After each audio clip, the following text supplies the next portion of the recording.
कि चली जेबै सैया कहाँ कहाँ देवघर नगरिया। सावन आवे वाला है ना। हमरा किन दी हो कौन चीज हमरा किन दी हो बोलो ना। घुंघरू लागल कांवरिया किन दी हो हे घुंघरू लागल कांवरिया किन दी हो। अच्छा देवघर नगरिया तो दूर है, जाने में समय लगेगा। फिलहाल आप खगड़िया के बगल में है, सुन लीजिए कि चली जेबै धनिया है ही खगड़िया बजरिया, कि चली जेबै धनिया है हो बेगूसराय है बजरिया। तोरा कीन देव तोरा कीन देव कि घुंघरू लागल कांवरिया कीन देव। आवा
तोरा कीन देव तोरा कीन देव घुंघरू लागल कांवरिया कीन देव घुंघरू लागल कांवरिया कीन देव घुंघरू लागल कांवरिया किन दी हो।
तोरा कीन देव तोरा कीन देव घुंघरू लागल कांवरिया कीन देव घुंघरू लागल कांवरिया कीन देव।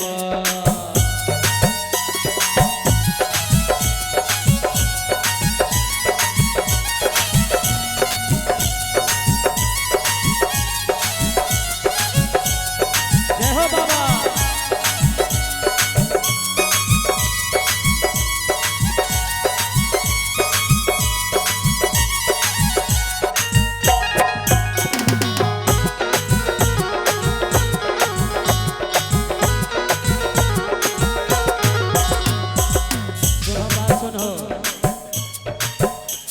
हे गंगा जल लेके कांवड़िया सजे के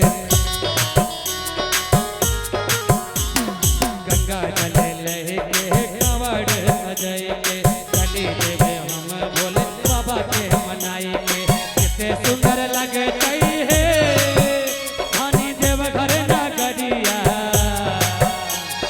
कितने सुंदर लगते है धानी देव घर नगरिया तोरा के घुंघरू लागल गाँव